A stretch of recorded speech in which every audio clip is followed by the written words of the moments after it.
Welcome to the Palm Court Podcast. Mike Palmer back here again, joined once again by Megan Cytron and Grant Balfour. Welcome back to the show, folks. Howdy. Hi there. This is our first post-election Oh, episode. man.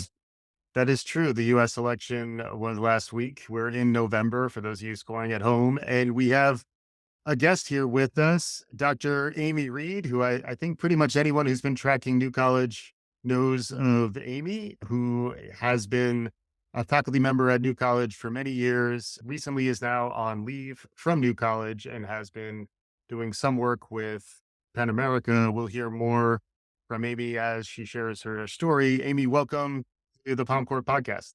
Well, thank you. It's nice to be here with you and to be talking to everybody who's part of the Novo community. You guys have meant a lot to me for 30 years, and especially in these past years. So thank you for welcoming me back today. Yeah, absolutely. I think folks deeply appreciate your service, the full history there, but especially, over the last 2 years where, you were front and center in a lot of difficult conversations. Maybe we'll get into that a little bit more down the line. We always like to start by letting you share with our audience a few more words about your background and how you connect to New College. I'd like to think that I came to New College in the most New College of ways. When I was a grad student, I moved into a co-op that had amongst the members 4 New College alums: Sharon Claude, Tracy Ardren, Mike Owens, Chris Caldron. So they were all grad students up at Yale with me, and they were my introduction to New College. Mhm. And so when I was looking for jobs and one came open at New College, I applied. So I knew it would be a good place for me to be, and they didn't steer me wrong. Yeah. So you got to understand that metric that gets shared a lot about New College students pursuing graduate degrees, PhDs, et cetera, and you experienced that up at Yale. And then what were you studying and what did you wind up coming to New College to teach? So I was the second person hired to teach French at New College. So there'd been a series of one-person programs in all the foreign languages. Mm. And in the mid-90s, they decided to start building out the foreign language programs. So Jocelyn Van Tile had been hired to start in 1994. And then they hired me to join her in 1995. And the two of us did our song and dance routine as the French program for 28 years together. Wow, it sounds like we just missed you because I think our tenure, we all overlapped and I think we Yeah. were all clear by 93. I was a disciple of your predecessor, Jeff Hickson. I had heard a lot about Jeff from Chris, who was one of my roommates. He's a great teacher. Yeah, Chris and I overlapped. There you Okay, go. well, Chris is listening. But that's a big move to go from Yale to Sarasota. And that was back in the 90s. And then really you had a uninterrupted run up until recently where, you're still technically Yeah. part of New College. Is that right? I'm still on the faculty. I'm taking leave this year after, 29 years as a professor of French, many of which were spent as the director of the gender studies program, Mhm. and a year and a half roughly as chair of the faculty and sitting on the board of trustees. Right. So it's been a varied experience, but for the most part, right, the thing to hold on to is that for me, teaching at New College was really a rewarding position. Mhm. I knew I wanted to be teaching undergraduates, and I wanted to have the freedom to explore new ideas with students who wanted to push me. And that's what I got at New College. I learned so much, and I grew as a scholar, as a person, as a thinker, because of all the work I did with New College students. So it's been a great place to be. Yeah. We had Jono on, so we had a little bit of representation from folks who've been in faculty roles, but Jono intersects with New College in a lot of different ways. What about the teaching experience? How would you characterize it? What may folks not fully understand or not fully appreciate about what it's like to teach at New College? Well, I mean, I suppose that question depends on who you're trying to answer to. If you're talking to people who aren't academics, I think they don't realize how many hours a week it takes to teach the classes that we do. New College on the surface has a fairly reasonable workload that you're teaching 2 courses a semester, but then you add on tutorials and ISPs and theses. and it becomes a lot of teaching. But for those of us who really want to teach, it's a great place to be because you get engaged students at whatever level it is that you're teaching. Students in French language classes who are ready to play and to learn, right? Because to learn a foreign language, you have to get into a mode of comfort and play, right? People learn better if they're comfortable. People learn better if they feel like they can make jokes. And so you establish that type of a teamwork, and that goes on. Mm, And with literature, students were always willing to take risks, to read new books. I wasn't afraid to teach a book that I hadn't taught before or to teach courses that were outside of my narrow field of expertise. And that really was the gift that New College gave me because it let me grow and expand. My dissertation was on 19th century French literature. And in some places, I could have gone and been expected to teach just late 19th century French literature, not even the Romantic era, just, realism to symbolism. And at New College, I got to teach so much more. And mm, that mattered to me. mhm, So for the past 20 plus years, I've focused primarily on Francophone literature. And I work primarily as a translator, working with living authors from Africa, Cameroon, Cote d'Ivoire, Congo. And also currently I'm working on a project with an author she's from Haiti originally, but based in Quebec.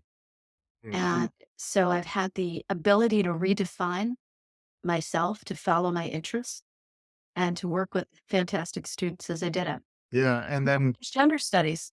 that's where I was gonna go next because, that was from the outside, that did seem like a feather in your cap that then became a flashpoint. Target on my back. Yeah, exactly. Yeah, how did that happen? What was that all about?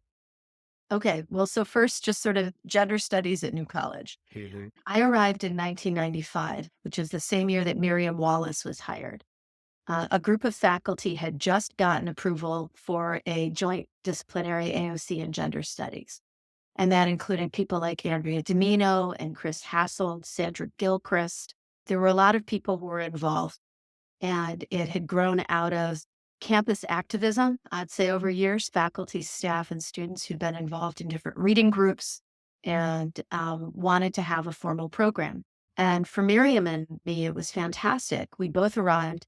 We both had done women's studies or gender studies or feminist studies as undergraduates, and then through our graduate career, and it was baked into our dissertations. So we arrived with training in the field and ready to go. So we worked together starting that very first year to start building the program. We had students who approached us about offering a course. We ended up calling it Unghosting the Lesbian. mhm, And it was a really great group tutorial.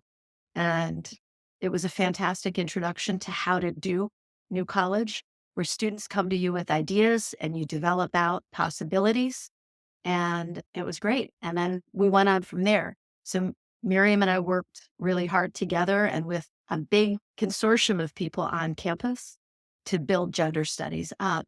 We had no budget. We just had elbow grease and our ability to forge alliances with people. And I'll say, unfortunately, it was that in part became part of the target on our back mm, because we were able to identify, we were able to work with a lot of faculty at New College who were willing to support gender studies. They mhm, were not specialists in the field, but they were willing to work with the student who was interested in a project that was in their area, but also with gender studies. mhm, And so we had 30 some odd faculty affiliates. Most of those people were not trained in gender studies. Few of them actually offered courses in gender studies, but they were willing to work with students on tutorials or thesis projects. mm. And unfortunately, that led to this impression that we were some big program when we had, at most, one tenure track faculty member and an activities budget of about $5,000 plus a little money for office staff. They didn't understand how interdisciplinary you could be at New College. They just didn't get it at all. No. And I mean, I was in French and in gender studies, in literature, in humanities, in international and area studies. I did supporting work for theater before it became formalized as an AOC. I also taught courses in Renaissance studies, right? So over the years, you're involved in a whole bunch of programs. Mhm. And that's just the gift of being able to work closely in collaboration with students and colleagues. It can all just spring up organically from the students themselves. Yeah, faculty, if they want to get something to work, they have to pitch the idea to students. And similarly, if students want to get something done, they have to pitch it to a faculty member. Mm. And that's a great basis for learning. That kind of openness and responsiveness to something that's genuinely student led. One of the things we try to talk about on this podcast is what we might learn from New College's example. Maybe there's some lessons that could be applied more broadly to higher ed. We haven't even gotten into your stint on the Board of Trustees, which I think we'll get to next. But as you reflect back, what do you think is applicable from your experience? What are your takes on what you've learned? So I learned a number of different things at New College. On one hand, I really learned a lesson about the importance of public education. New College didn't start as a public institution, but it became one years before I got here. Mhm. And while that relationship had its bumps, being a public institution, I think, is really valuable. And I was really proud of the fact that the state of Florida made an investment, however small, in maintaining this unique model of education as an affordable opportunity for Florida's best and brightest. When I first got here, a majority of New College's students were not actually from Florida. And that shifted after I'd been here for a couple of years. We really served a need and a purpose within the state of Florida's education system. Not all students flourish in large research institutions. Not all students flourish in large comprehensives. You need to have different models if you're going to find the trigger that's going to appeal to everybody's educational motivation, right? Mhm. So that's something I got out of New College. I'd gone to private schools both for my undergraduate and for my graduate work. Yeah. And I'll say I hadn't really thought a lot about what it meant to be at a public institution until I'd been here for a while. That's something that I hold on to and that really matters to me now. Yeah. I also realized through my work at New College how much collaboration and trust are central to learning. And you need to be able to work together if you're going to get students to the place where they are learning as much as they can and with as much independence as they want and need.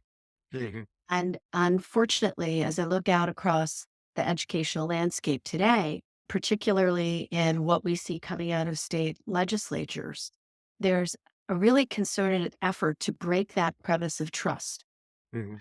There's a number of bills that have come out that encourage students to rat out faculty, creating mechanisms for students to report faculty who might be deviating from an ideological line.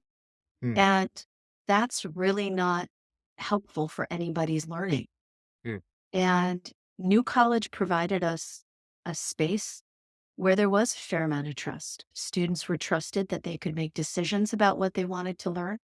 There were not a lot of limitations on the curriculum. There were limitations in terms of how many faculty we had and what could be Right. done reasonably. But Mhm. students were allowed to take on the challenges that they felt up to, and students were allowed to take risks, and students were allowed to fail with a safety net. Mm. Sometimes they didn't land in the safety net, but Yeah. principle was there that students should be able to try and fail and pick themselves up and continue learning. Mm. And that matters to me.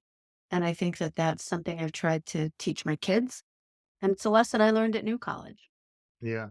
And then the next chapter, or the most recent chapter, I guess, you mentioned your stint on the Board of Trustees. That's one where, again, thank you for your service. And, from the outside, just seeing the role you and Grace and others were playing, was genuinely courageous. A lot of the activity that I think we all witnessed. But from your perspective, how would you characterize how that all came together and what your experience was like? So on January 6th, right? a group of faculty started talking really quickly about what was happening Mhm. and organizing. And over that weekend, we had our first organizing meeting, and people started trying to think about what we could do to defend the educational model that we'd all contributed so much to, invested so much of our lives in.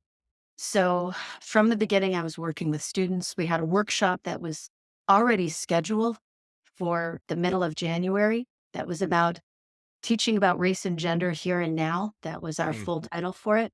And we had a third of the new college faculty show up for a day-long workshop in January, because even before the takeover, to use that language, we knew that it was becoming harder to do the type of teaching we needed to do at Mhm. New College. And I want to shout out that a large proportion of the faculty who were there at that meeting that day were from the Nat Sci division, because they realized that they needed to be able to address issues of diversity, equity, and inclusion in their classrooms. Mm. And they wanted to learn with us all about how best to serve our students. So there were a lot of things going on to support faculty.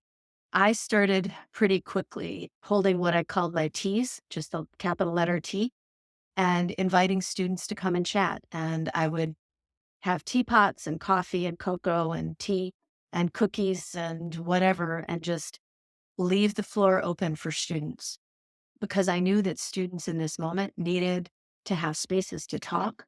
They needed to know that people were there for them, and that there would be a safe space for them to talk about whatever they wanted to talk about. So our Yeah. conversations ranged from their ISPs, their favorite books, their plans for spring break, to the meat and potatoes politics of what was going on. It was up to the students to bring topics, and I just provided the tea and cookies. And that was important. I knew for me, what mattered most was really being there to support students.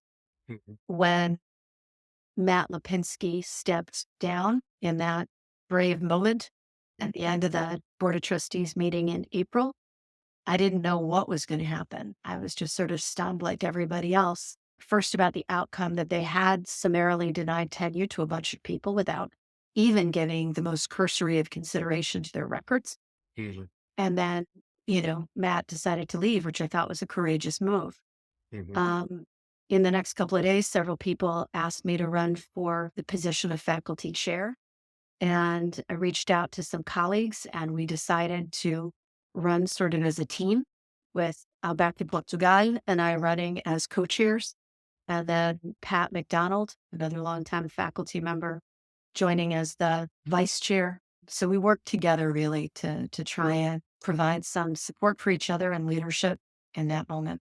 It And was a then, hell yeah, I was about to say, I mean, because it sounds like there was a lot of tumult and chaos even heading into your assuming that position. And then the run that you had was a very contentious, challenging period of time. I see your comfort animal has come to join you for this part of the conversation. The work in some ways just kind of began when you then assumed that role. What was that experience like? um, it was challenging. Yeah. My mother had given me a strong example of holding on to your ethics and standing up for what matters, Hmm. and also gritting your teeth and not letting people get your goat. So I tried very hard to remember my mom in each of those meetings. Yeah. And it was, again, about the students. Like, the day that DeSantis came to campus to sign Senate Bill 266, the day of that god awful encounter between one of the trustees, whom I shall not name, and our very brave Libby Harity. On that day, when I first started getting phone calls about what was going on, I was at home making quiche for our students, because we were having our end of the semester party and a going away for Jocelyn, who had retired that year unexpectedly and because of the takeover. And so I was like, well, I will be there as soon as I can, but I got to get these quiches out of the oven. So I showed up with my little SUV filled with quiche and snacks for students. Yeah. And I went to witness the protests that students were having that day. Mhm. I made a real decision not so much to participate, but to be there with the students, to be a bit of a buffer between students and the police. Obviously not entirely successful, but that was my goal, was to be there for the students. And Mm. that really was the goal all throughout the time I was on the Board of Trustees. I Mm. have tremendous respect for Grace, also for Olivia, who has stepped into that Yes. position now. Mhm. Uh, and it was important to be there to speak for my own sense of ethics, my own sense of decency, but also for faculty, for students, for the alums they knew. Yeah. And then maybe shifting gears a little bit into the Pan America, we have talked to Jeremy Young and Sophia Brown earlier about some of the work that Pan America is doing. Can you catch folks up on what's going on there? So this is my cat Bear, who anybody who's been on Zoom with me for the past, since the pandemic, has seen Bear. Anyway, so I work with Jeremy Young, and we also have Claire Carter's on our Freedom to Learn team. Mhm. When faculty were flailing to figure out how to respond to an increasingly politicized and hostile space on the campus, Penn America came and offered some support, some advice, a sense that what was happening to us mattered, Mhm. right? And that our willingness to stand up for educational freedom, to stand up for our students' right to learn, that these things mattered. So I was really glad that over the course of the year, Penn and its different teams hired a couple of new college alums. Sophia Brown, who'd been the editor of The Catalyst, spoke so well at graduation in 2023. And then Maddie Markham, who was a gender studies graduate, joined another team at Penn. She works specifically with the team on book bans. So I was glad that they were giving our students some jobs and a way to develop their expertise and their voices. Mm. And when a position came open with Penn, I was really excited to apply. It's been very hard thinking about leaving New College, but I'm really glad to have this opportunity to work in the nonprofit sector and to continue as an advocate for public education and for academic freedom. Mhm. Again, like what I learned at New College is that academic freedom isn't about a faculty member getting to do what they want. It's about a faculty member being able to respond to what students want and need to learn and to support students in developing their own academic and intellectual paths. And that's why it matters, right? Mm. So working for Penn has been a challenge. It's a big learning curve, but I'm really, really happy to be collaborating with so many people in this moment, especially now. Yeah. And we'll include in the show notes links to Freedom to Learn and Pen America, folks who are trying to understand how to channel their energies towards positive outcomes. And it sounds like you and Bear have moved in the right direction here in terms of channeling some of that. I don't know if Grant or Megan, do you guys have any questions for Amy? Before you ask a question, I have to give a shout out to my dog too. Oh, yeah. Uh, yeah, so Bear rules the Zoom space. My dog Rosa has been a regular on campus in the post-pandemic era. Mm. So a lot of students, whether they were in classes with me or not, would just swing by the office to say hello to Rosa. Yeah. So she misses not being on campus this fall. Mm. I wanted to recommend that everyone read the Tampa Bay Times article about your year. It's called A Semester Inside the Siege. New college professor is trapped in the takeover. It's just such a remarkable piece of journalism that happened there. And, all of these things that you've been talking about are in the article, how needed you were, how many students you're talking to in texts, emails, phone calls, your dog, baking for them, all of that. You were such a figure of support and people just went to you immediately, I think, which is a testament also to New College. Well, that's sort of the way the new college community goes, right? I could send out a message on email saying, I'm having tea.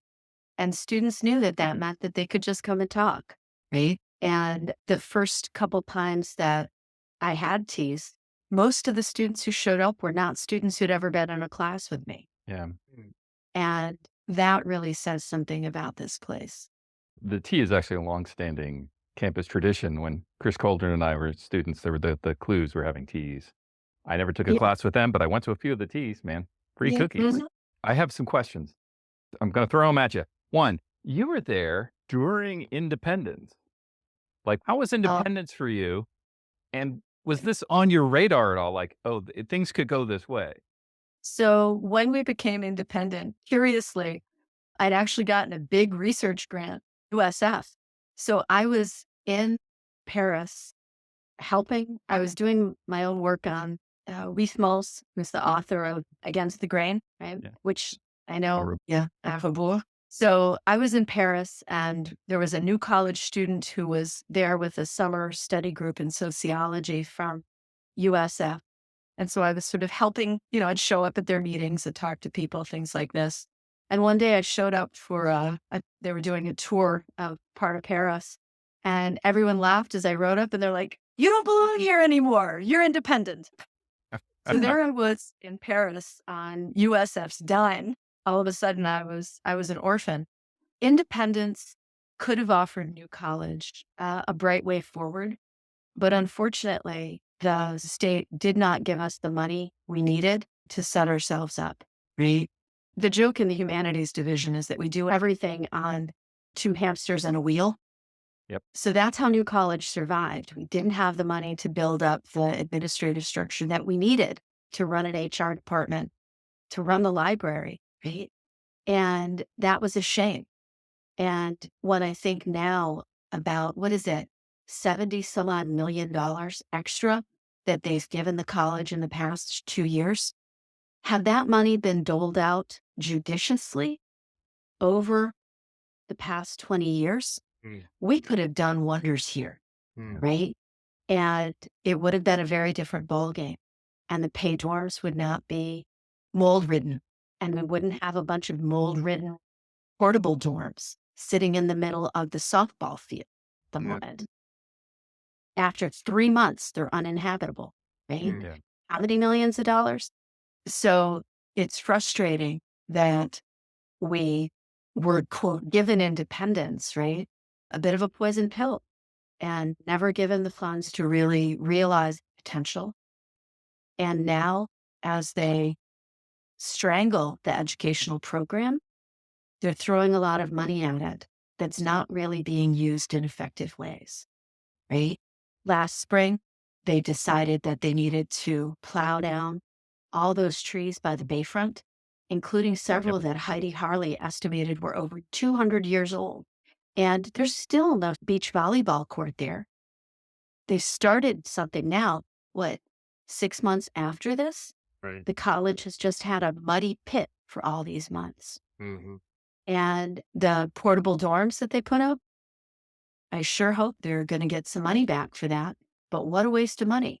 Over $8 million just for hotel fees for the year I was on the Board of Trustees. Right. That's a lot of money. And I admit, I am very liberal on social issues. I am very liberal on academic issues. The thing I am not liberal on is fiscal responsibility. And so as a citizen of this state, this does not make a lot of sense to me, right? Why is there a humidor on the second floor of College Hall? Heard about that one. Yeah. That I that didn't does know not that actually happened. I had heard rumors, so that really exists. I am not a smoker, so I have never been invited into that space, but I peeked in when the door was open. So people should really be asking questions, not just about the academic opportunities that we want our students to have, but about where the $75 million went. Right. Because what is the actual cost per student? That's what I've wondered, what it was before, which was so scandalous, right? And what is it now? Do we have any idea? I mean, it's hard to sort of play that out, but the cost is all those trees on the bayfront. The cost is the food forest that was just plowed down. The cost is the beautiful murals that were just painted over. The fake turf, the astroturf, including that they put in the terrace in the middle of Old Caples, right? Yeah. We have a Mm. beautiful old Italianate manor now with AstroTurf in Right. the interior courtyard, right? From a design perspective, that's a bad choice. Just bad aesthetics. Come on, at the end of the day, right? Where do you think New College could be in a year, or where do you think it's likely to be in a year? Like, what is the sunshiniest prognostication, and what is the nightmare prognostication? Sadly, I don't really think I can be too optimistic at the moment. And that has something to do with what's going on at New College. It also happens to reflect the 3 hurricanes we had in Sarasota Yeah. this fall and last week's elections, right? So I'm not necessarily seeing things rosy.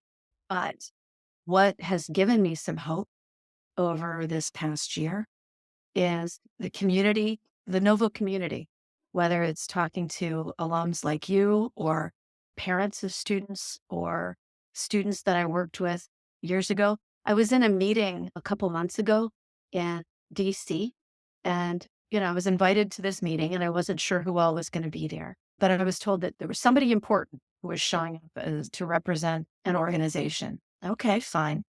When the person popped on the screen, we both squealed, literally, because it was Amy Leighton, who was my TA my first year teaching here at New College. And she now works for the New America Foundation in DC. And I hadn't seen her since there had been a symposium in honor of Chris Hasselt a number of years ago. Yeah. Mm. So it was lovely to see Amy there on the screen and to get to catch up with her. And we've been able to catch up a little more in DC since. There's a real sense of community among New College people. And I knew that, I understood that when I was a grad student and met this group of New College alums. And it's been important to me in my years here. And so where is New College? New College is going to be where the Novo community is. And, the food forest is gone. The murals are gone. The trees are gone. But New College is still here. Mhm. For heroes. Yeah, we did have Libby on, and it was heartening to hear how much of New College is carrying on up in Hampshire now, where there's a significant contingent. I think it's around 80 It's college 10% of students the campus. are now up there, which Yeah. was interesting. And maybe that leads to, I have one more question, more just around, beyond a year ahead, like the experiment that was New College in Sarasota will continue forward however it might. But do you think there are opportunities to build off of this model elsewhere or kind of maintain the academic philosophy, the intellectual community that New College was? Are there new experiments that maybe could begin? Do you have any thoughts on that? I am never going to bet against the creativity of New College students. So I think things will continue to happen. And I look forward to learning about it from the students. I'm not going to predict, but Jeremy Young, when we talk about New College, he's just like, those alums, they're not going anywhere. They just keep coming. They're not giving up. And that's true. And we know that building resilience and persistence is a driving factor in ensuring academic and life success. Mm. And I think the proof of the pudding is that New College alums are persistent and dedicated to the educational model that let you all grow, right? Mm. So there's a number of New College alums who are faculty at other places or teachers from early childhood ed through K-12. We're a community that believes in education, and that matters. Mm. Kind of going back to your research and your specialty, I think I saw in the article that you translated 8 books from French. I was wondering, is there anything in the Francophone world that is like New College or that you think we could learn from, that has that sense of academic freedom or a social cultural movement? So I work with contemporary Francophone authors. If you look behind me, you see a picture of Patrice Nganan, who's currently chair of Africana Studies at Stony Brook University. And I've translated him for over 20 years now, 4 of his novels plus different essays, short story. And I was able to have him on campus a couple of different times to talk to classes.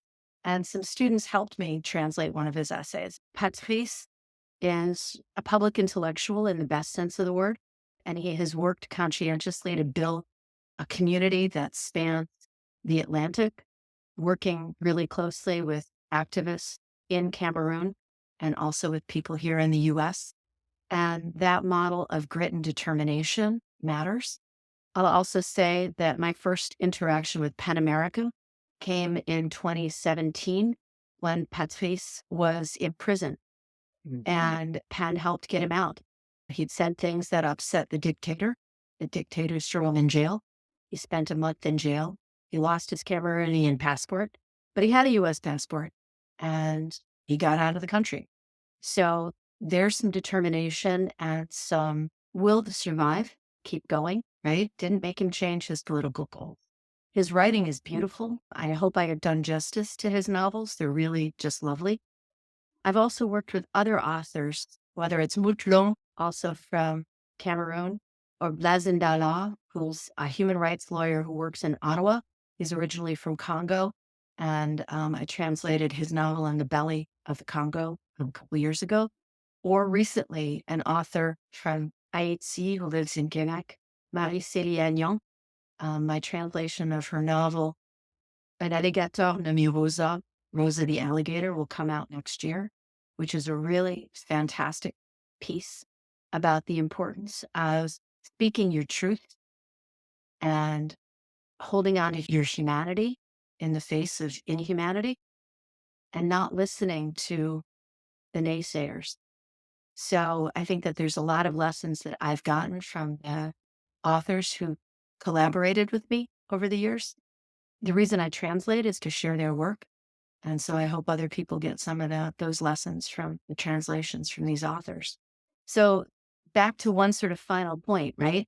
With Senate Bill 266 and the new gen ed core requirements across the state of Florida, the only courses that can count for humanities requirements in the state university system in Florida have to contain excerpts of the Western canon, which means that the courses I taught at New College as part of our gen ed program about African literature, about literature from the Antilles, right? Those don't count anymore. And currently at the moment, students who are arriving at New College have a choice of one class to take for their humanities gen ed requirement. One. Everybody has to take the Odyssey. That's inimical to the emphasis on student choice and student innovation that was at the heart of New College. So I want people to remember that.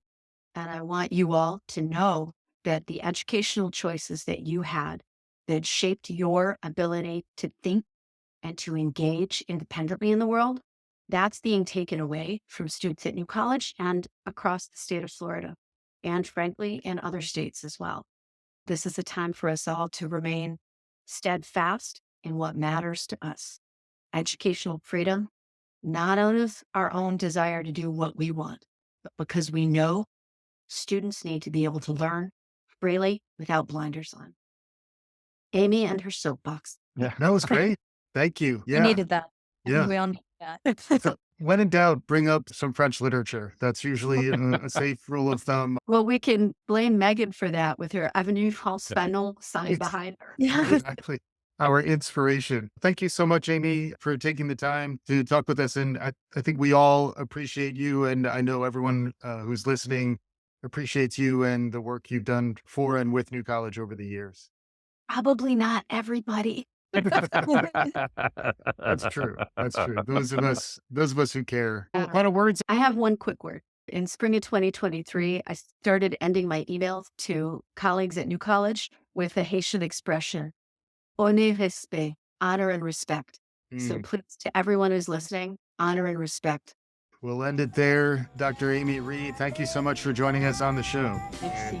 Thanks, as always, Megan and Grant. Thanks to our listeners. It's the Palm Court Podcast. We'll be back again soon.